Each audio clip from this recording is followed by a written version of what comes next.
in. I said, where are you from? Detroit. Making it all the more special that you're here. My wife's in Detroit, and she knows some of the family. Snore, Knew snore. some of the family. Wow. So we got into it right away.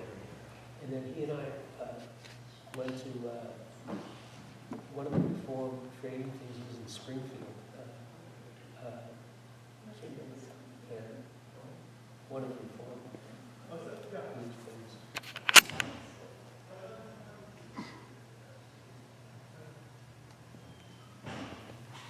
You came in just before that.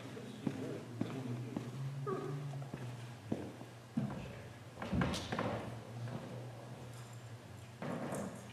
One of the neat things here was that I just say, people I don't know, Good. because that shows that He has a girlfriend. coming in fresh. Yeah, I guess so. Yeah. You know, you can say, well, I miss those older people. But on the other hand, She's nice. it's great, especially Kind and openness. It's really good. Yeah. We were, I was chairing the committee, search committee before selected Rabbi Q. We had some good candidates. And we went, One whoops. problem or another, and couldn't, You can say no. You know what? That was easy.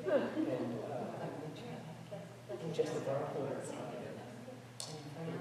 especially Lynn, sort of shot himself in the foot when he did his moratorium. So he went on to Warsaw, Poland, and he stood there.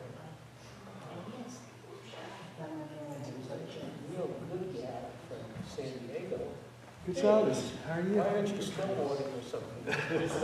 Hey. The rest of my family's up there. Oh, man. It's good to see you. Good job.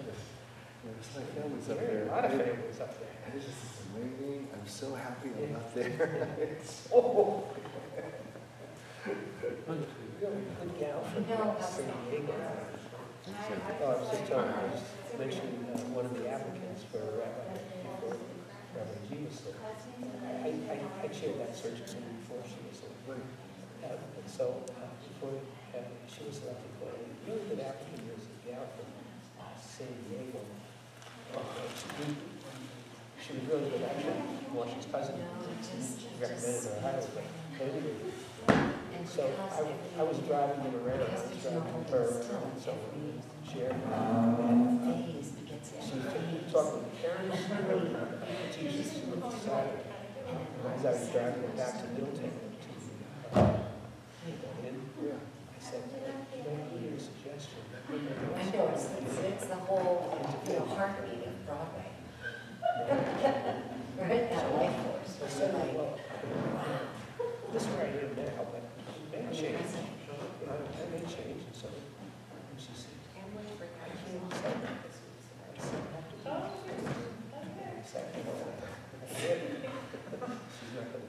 That's why there was that. My wife was on that. oh, yes, right. She loved that pizza we used to bring in. That pizza from the Pizza Palace. Anyway, so then when Rabbi G came, I was selected. I said, where were you? I think she was the first one. And there were some good applicants. Oh, and the one I was showing, this one. Oh, yeah. Oh, yeah. And another good one might have been too radical at that time for too liberal. But she went on to New Zealand. Okay.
Shabbat, the final Erev Shabbat of secular year 2018, and it's really nice that you're all here with us tonight. So let's take a nice, good, deep, grounding Shabbat breath in and out.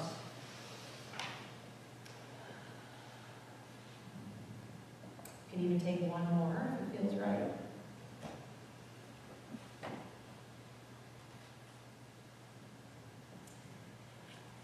And now, as we've been experiencing some of the darkest days of our year, it's all the more important to light our Shabbat lights. So we turn together to page 120, and it's an honor to invite Brad Jr. to light our Shabbat candles. And I think we have matching kippot tonight.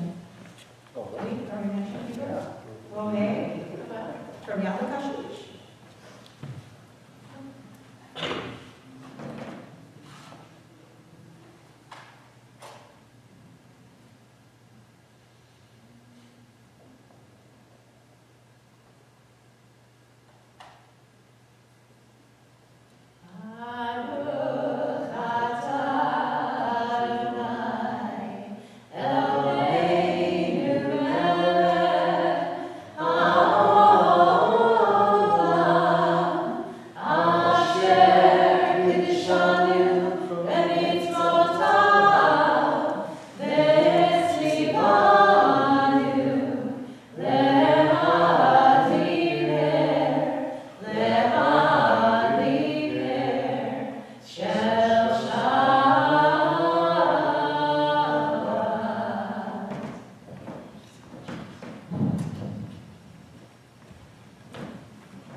Page 138 allows us to continue welcoming Shabbat. Now that we've had a little more light, now we have a little more joy with the singing of the Chadoti. Bye.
Let's remain standing and please take a sec to greet the people near you. Wish them a Shabbat Shalom. Introduce yourselves if you don't know them.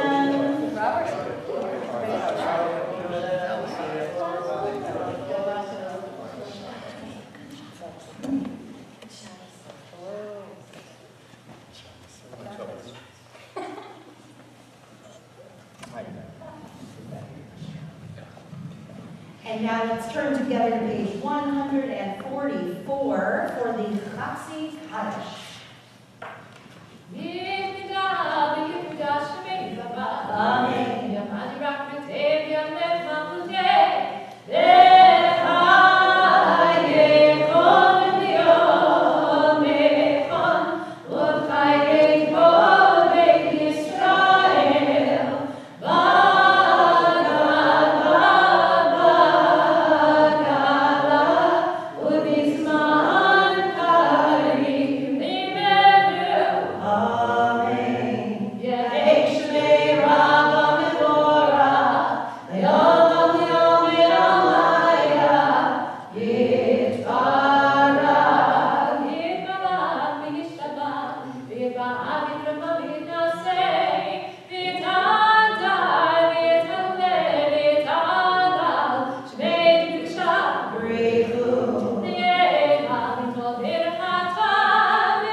Let's read together in English on page 148. Blessed are you, Adonai, our God, ruler of the universe, who speaks the evening into being, skillfully opens the gates, thoughtfully alters the time and changes the seasons, and arranges the stars in their heavenly courses according to plan. You are creator of day and night, rolling light away from darkness and darkness from light, transforming day into night and distinguishing one from the other. Adonai Tzvaot is your name. Ever-living God, may you reign continually over us into eternity. Blessed are you, Adonai, who brings on evening. Baruch atah Adonai, Amariv Aravim. And together on the top of 151. As you taught Torah to those whose names I bear, teach me Torah too. Its mystery beckons, yet I struggle with its truth. You meant Torah for me. Did you mean the struggle for me too? Don't let me struggle alone. Help me to understand, to be wise, to listen, to know. Lead me into the mystery. Baruch atah Adonai, Ohev Amo Yisrael. Shema.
before we turn to Micha Mocha, I point out on the bottom of page 155, the second footnote at the bottom. When people come to you for help, do not turn them off with pious words saying, have faith and take your troubles to God. Act instead as if there were no God, as though there were only one person in all the world who could help, only yourself. Page 158.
please rise.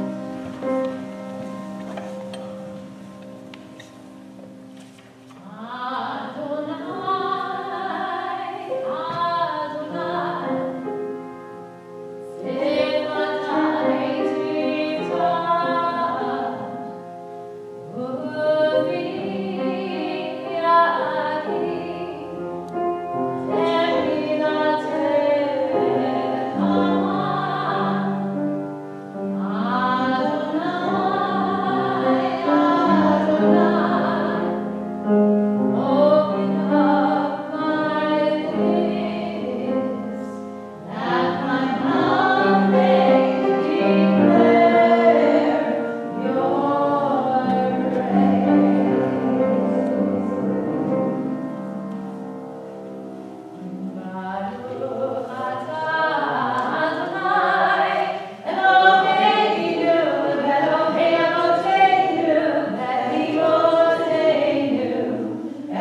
Shabbat Shalom. And good Shabbos again. Thanks for coming out on a rainy night. Kind of crummy and gray today, but there's such a nice warmth and light right now all together. Thank you, Meg. As always, awesome. No, we're talking sound. That's awesome. That's good. No, that's important. It's my honor. Sorry. You know, by the way, there's a joke about there's two things that people will always, always complain about in any synagogue, and it's the temperature and the sound system. And any synagogue, we can guarantee. So, Keep trying. yeah, we are always, always trying. So, yes, thank you. Wonderful to have you here.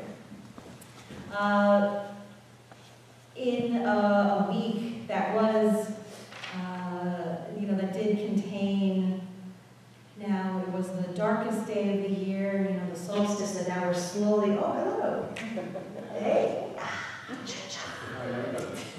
Thank you. Thank you very much. Is this thing on? Yes. Yes, it is. Okay, so now it's neat. We're slowly climbing back a little bit more light each day, right? The sun is going to shine just a little longer, and with that, maybe we start to feel a little more hope, a little more optimism. We're not moving towards more and more darkness. We're coming now back towards more light. And so I hope you feel that and allow yourselves to feel that in your own lives. And let's take that feeling and send it out to others that we know. So many people, you can't help but be blue this time of year. And whether it's biochemical or nature or situational, let's help everyone remember the light is there, right? It's coming. There's more of it coming too each day.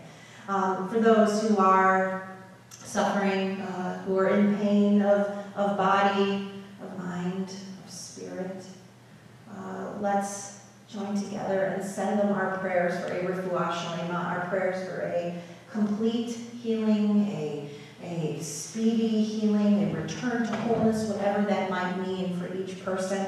So join me in sending prayers to Reagan Konecki, John D. Nicola, Nancy Schwam, Sam Rosenblum, Miriam Swidler, Simon Alexander Petty, Larry Mancini, Charles Sabat, Debbie Clymer, Layla Phillips, Earl Bellows, Cindy Rishal, Dovig Ben Mayer. Arthur, it's wonderful to have you here tonight. You're in our prayers.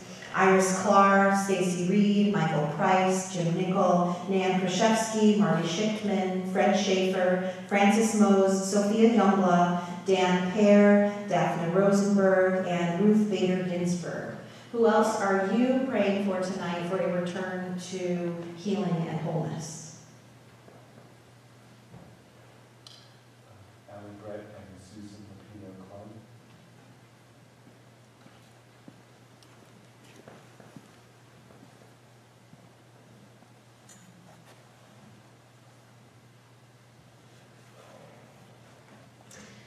Misha Berach Avotenu Avraham Yitzchak v'Yaakov v'Imotenu Sarah Rivka le'Ava Rachel v'Yivarech v'Yirapeh Kol Cholim Ha'ela.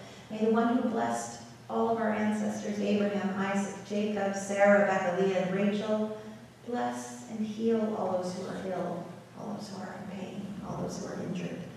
We pray, God, that they all return to a sense of wholeness, that they all have a chance to experience healing, and that they continue to be blessed. Baruch atah Adonai Rofech Olim, we praise you, God, who cares about the sick. And let us say together, Amen. Let's turn to page 371 and sing together. Amen.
are well on a path towards healing, who have healed, who have recovered from an operation, from illness, from injury, who have traveled far away and have come back home safely, and those who have escaped danger in any way. And so on behalf of all those in our lives who have experienced those wonderful gifts, we praise you, God, who allows good things to happen in the world around us, and let us say together, Amen.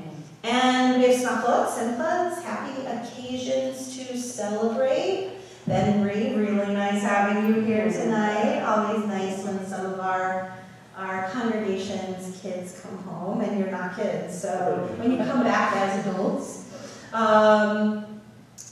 you're pointing to persons, and we welcome you back. And we are always excited when you are here as well. Thank you. Thank you, Maura and David. Would not know you. Yes, thank you. Who else has a Simcha, birthday, anniversary, something exciting going on? Karen, I don't think we had a chance to congratulate you in person for being a local celebrity.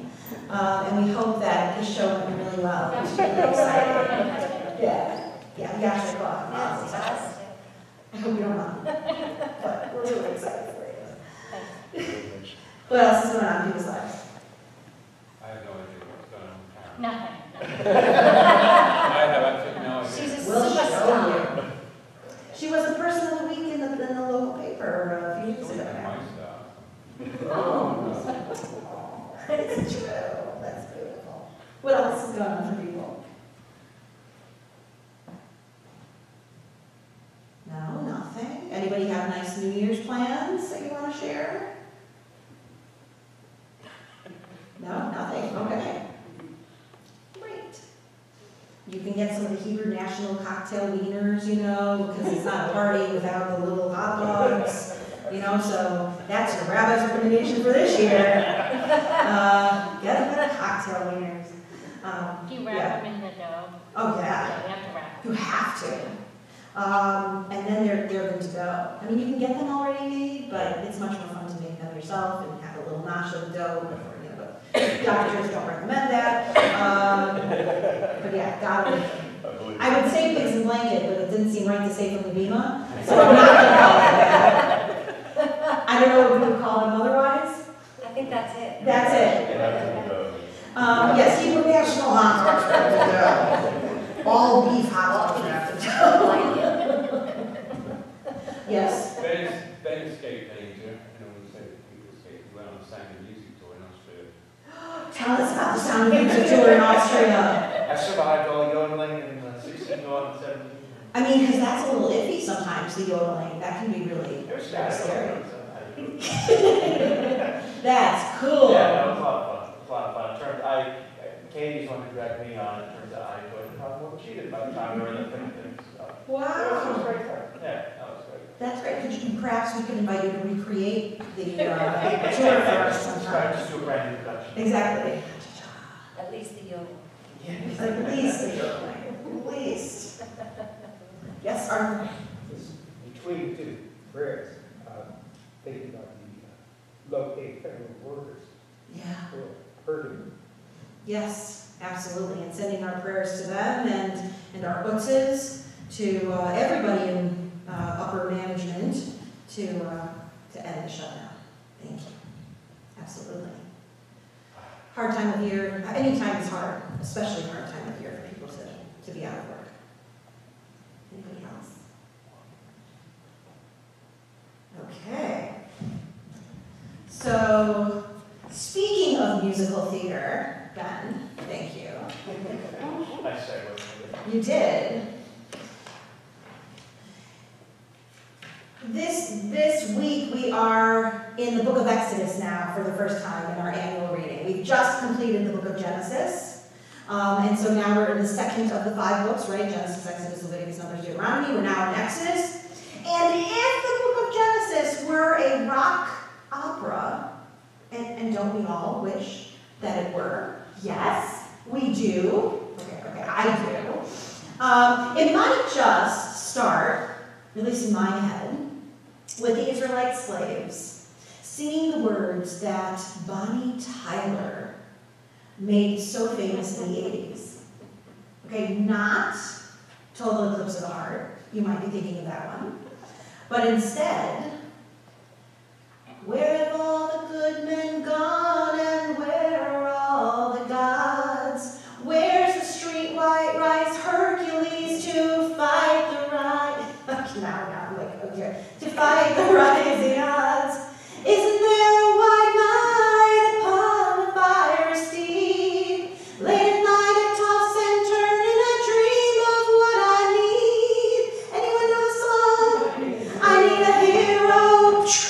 I'm holding out for a hero till the end of the night. He's gotta be strong and he's gotta be fast and he's gotta be fresh from the fight. Okay, I'll stop there. But you know the song? Right? Okay, good. So many of you are coming with me on this. It's from Footloose, for those of you who may not know. Also showcased in Shrek 2, sung by the wonderful Jennifer Saunders. Okay, so when Exodus is made into a rock opera, that's going to be in there. So as I step out of my musical theater moment, I'm struck by how much of the Exodus story, especially in terms of how we often teach the story, and a lot of it is by design, and how we conceptualize it, is a story about the Israelites' passivity. And the way in which they collectively just wait and hold out for a hero. They just kind of wait, right? We learn how they work endlessly, they're toiling, they're suffering out in the desert sun, satisfying the cruel demands of a Pharaoh who, the text tells us very early on, did not know Joseph. Why is that important? Because towards the end of the book of Genesis, we know that Joseph was so important to the Egyptians surviving a 7-year famine. And he was the vizier to Pharaoh. He, as an Israelite, played a huge role in Egypt's thriving economy during that time, but now there's a Pharaoh who does not know Joseph. And at first glance, there are few instances of action or of heroism until Moses grows up into adulthood and learns of his fate to be the redeemer of the Jewish people. However, a closer reading of the text itself allows us to celebrate a number of important acts of resistance, of bravery, and of compassion. And even more interestingly, at least to me, is the fact that each one is performed by a woman. Following the Pharaoh's pronouncement that all sons born to Israelite women were to be killed immediately, we quickly hear of the courageous rebellion of 2 midwives named Shiphrah and Puah. Shiphrah and Puah. The midwives did not follow Pharaoh's command, and instead, they saved each Israelite baby boy. When questioned by the king, they shrugged off his concern, essentially saying that, oh my goodness, the Hebrew women, they just give birth so quickly that we can't possibly keep up with them in order to attend to the mothers and then kill their babies. Sorry, they're just too quick. Now, unfortunately, when we want to know more about Shiphrah and Puah, we want to study them or understand them and their motivations more, the text really doesn't tell us much, if anything, about them. In fact, there's even some disagreement about who they might have been. It's unclear from the wording of the Hebrew whether they are Hebrew women who work as midwives or if they are midwives to Hebrew women. Right? Because of the way the adjectives work in the Hebrew, it's unclear what is defining what. Alternatively, it is possible that the narrator here is mentioning the names of the overseers of 2 guilds of midwives, or perhaps even the names of the guilds themselves. Either way, this is what the Torah, the Women's Commentary, says. It is significant that while the Pharaoh's name is never mentioned, think about that, it's always just Pharaoh, the names of these 2 women are preserved. Now, despite this lack of information, the Torah text still highlights Shiphrah and Puah's life-saving actions and the role that they play in allowing Moses to survive his birth. Then, against this backdrop, we learn about Shiphrah and Puah as the midwives. We then meet Yocheved and Amram, who are already parents of 2 young children, Aaron and Miriam. And they are now preparing to give birth to a third child. And one might ask, if the Israelites knew that such a terrible decree had been given by the Pharaoh, why in the world would they continue having children? Well, the rabbis asked this question as well.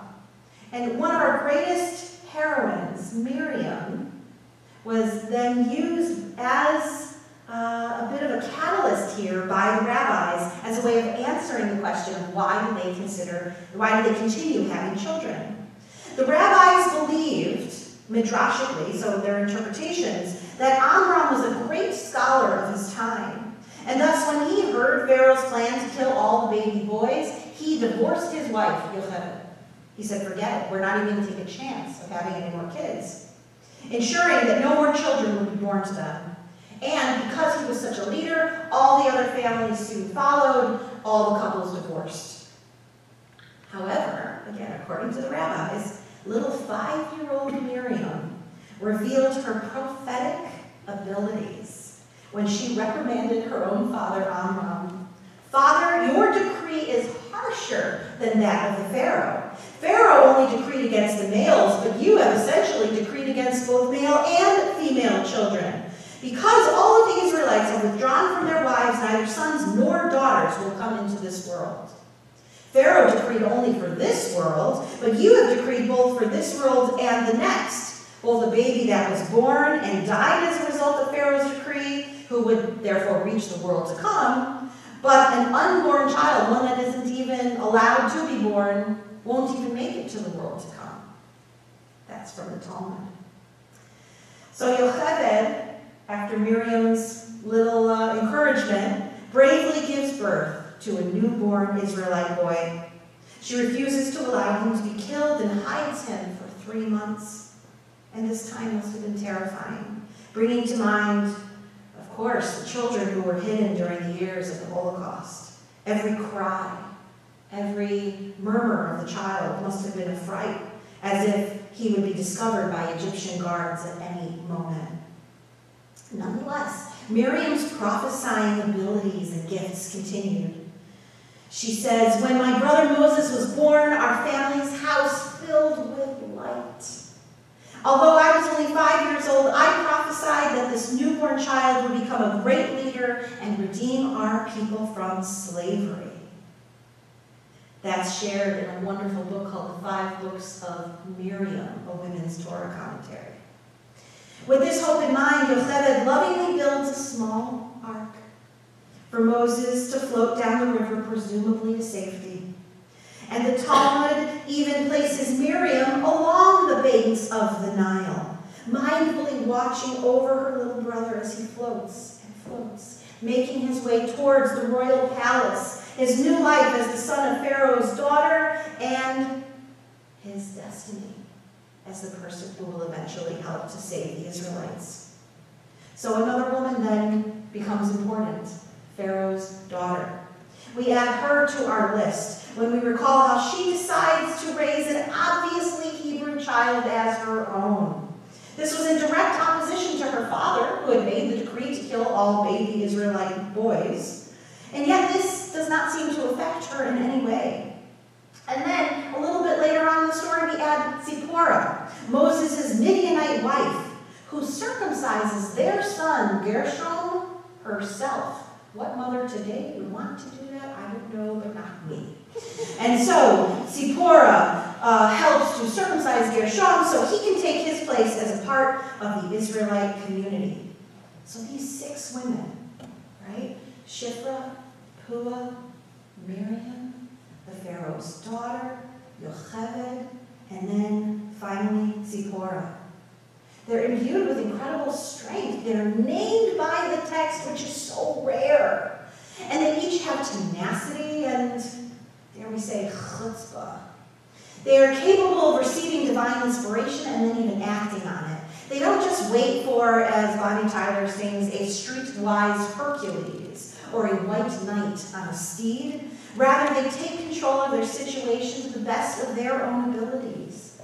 And they make change happen for themselves, their families, and their communities.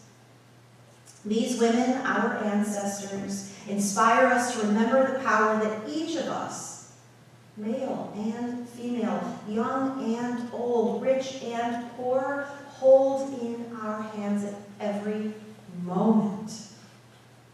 So please don't ever feel you need to hold out for a hero, but instead, remember that you are your own hero, the hero of your own story, and indeed of all of ours.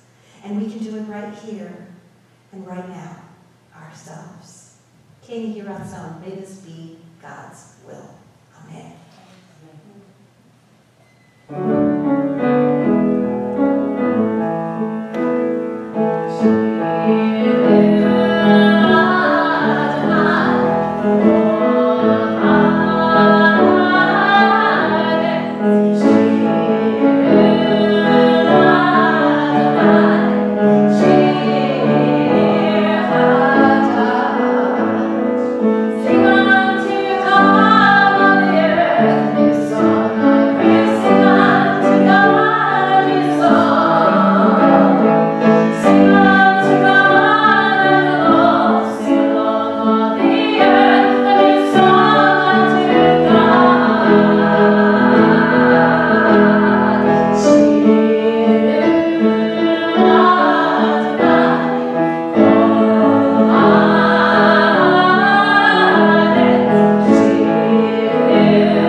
A few announcements. Just a note, of course, that the office will be closed for New Year's. Hopefully you have an opportunity to rest, relax, be with friends or family, or even just have some nice time on your own. Next Friday night at 7:30 p.m. we have our Erev Shabbat service. It is First Friday. We get to use our wonderful new family Sidurim that we have, so I hope you will join us. Later on in the spring, keep an eye out. This is just a little bit of a teaser. We have some new First Friday events coming up later in the spring, so keep an eye out for that. It's going to be a lot of fun. Thursday, the 10th, at 12 noon is the next session of the Rabbi's Lunch and Learn. We've been spending the year studying the Jewish way into the Jewish the way into the Jewish mystical tradition, which is essentially a book teaching us about Jewish mysticism, Jewish mystical concepts. It's been interesting, challenging, and led to a lot of very provocative and fruitful conversation. Everyone is always welcome. That's Thursday the 10th at noon. Saturday the 12th at 10:30 a.m. we have a second Saturday Shabbat service. I hope you will consider joining us for that. It's always so nice to spend Shabbat morning together as well. And that's always just immediately following Strollers, which begins at 9. Then on January 13th, Kivun begins at 9:30, and at 9:45 the entire congregation is invited to an event we are titling Anti-Semitism, Our Response. And it's an opportunity for all of us to come together to talk. We will be having some facilitated large group and small group conversations, some opportunities to really think about who we are as individuals, as a congregation, and as a larger community, and maybe even come away with some ideas of what we would like to do moving forward as things, especially surrounding anti-Semitism, seem to be shifting. So you are all very warmly welcome and encouraged to attend that event. Finally, our Oneg tonight is sponsored by Brad Jubilier, and actually it says by the Brad Jubilier. So that's that much more exciting. Any other announcements or anything else anyone wants to remind us of? Okay, then let's turn to our closing prayers, beginning with Elenium on page 586. Please rise.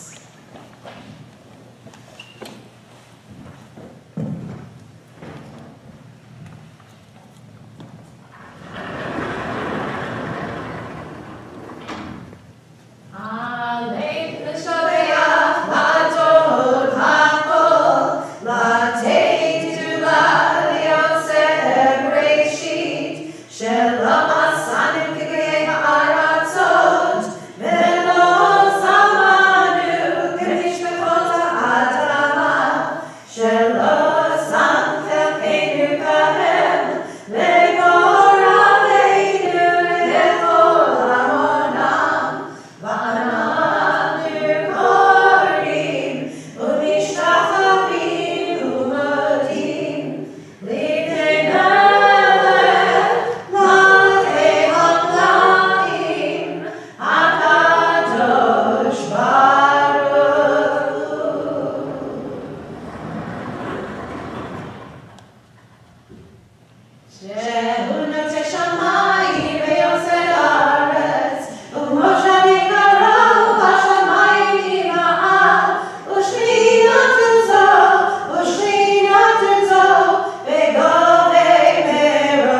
Today we learned, sadly, of the passing of Amos Oz, an incredible, prolific Israeli author who was so much a recorder of Israeli life, of reality, of the challenges that Israel as a country and as a people have faced, and he will be dearly, dearly missed.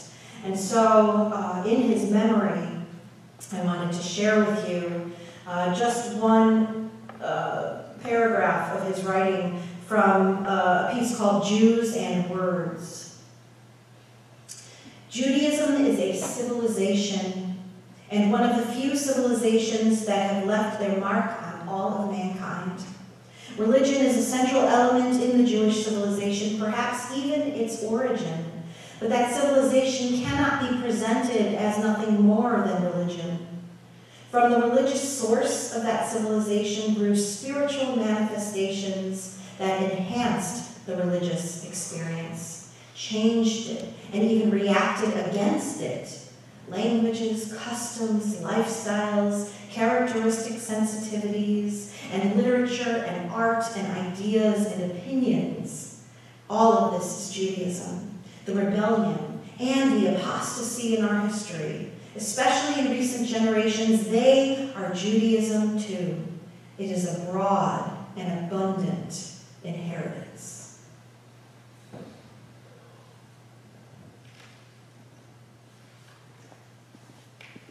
And now we as well think of our loved ones, whom death has recently taken from us, those who died at the season in years past, and those whom we have drawn into our hearts with our own. If you hear the name of a family member or friend read aloud, I invite you to rise when you hear his or her name, and this allows us to recognize and acknowledge your loss and to offer you comfort. And then we will all join you for the recitation of Mourner's Kaddish. This Shabbat, we are marking the recent passing of Jamie Radom, the sister of Debbie Landry. We mark the Yortzites, the anniversaries of death for Alvin Bilot, Abraham Buchseiger, David Sirolnik, Stella DiNicola, Max Fine, Eva Fisher, Harold Leichtman, Jack Lifshitz, Dolores Malakoff, Victor Marco, Yetta Michael, Joseph Pear, Selleck Samuels, Reverend Robert Troutman, and Pearl Weiner. Zichronam Livracha. Is anyone else marking a Shiva Shloshim or Yortzeit and would like to share a name out loud?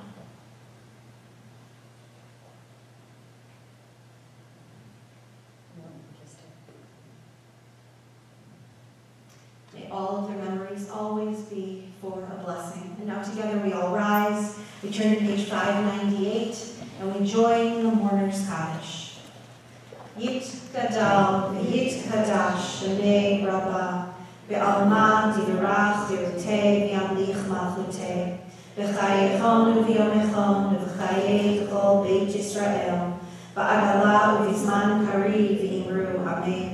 Yehei Shmei Rabbah Mevarach Le'olam U'lomei Almaya, Yitbarach V'yishtabach V'yitpa'ar V'yitramam V'yitnaseh, V'yitadar V'yitaleh V'yitalal Shmei T'pisha B'richu, Le'elam Mikol Birchata V'shirata, Tushbechata V'nechemata, Da'amiran V'yalma V'imru, Amen.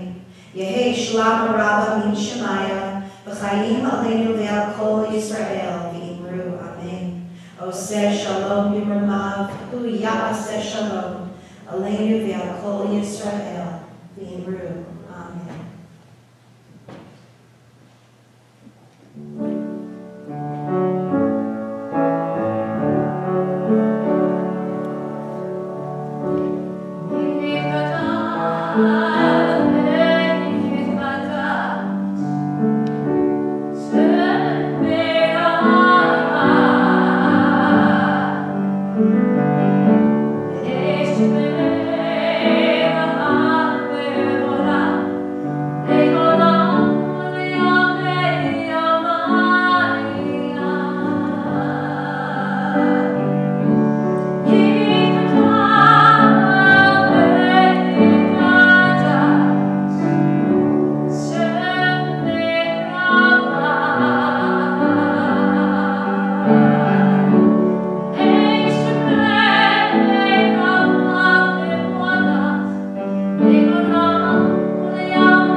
Please be seated.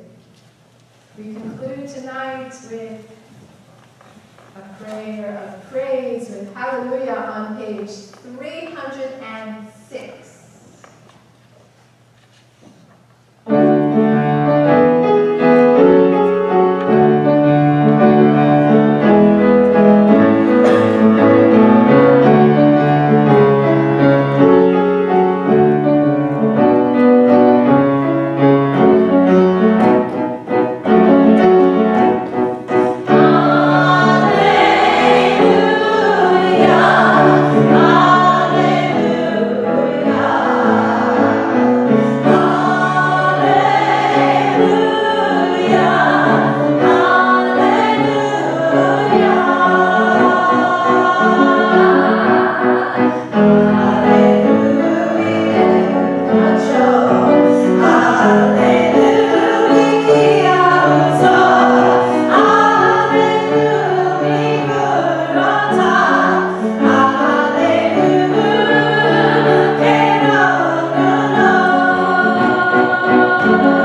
Yeah. Okay. Wow, that's nice. That's fun. Sounds good. That's good. Okay. Shabbat shalom. Thank you, Meg. All I know. Thank you for your beautiful lesson. Thank you. Oh, thank you. Especially since they're taking free. Oh, the Shabbos. Well, that's like, Okay. Merry Christmas, Happy Boxing Day. What else is there? There's plenty. It's nice. It's nice. A lot more. Yeah, not much better. Mazel tov. Oh. You haven't been doing the theater all the time. I know, that's right. Just quiet. Quiet.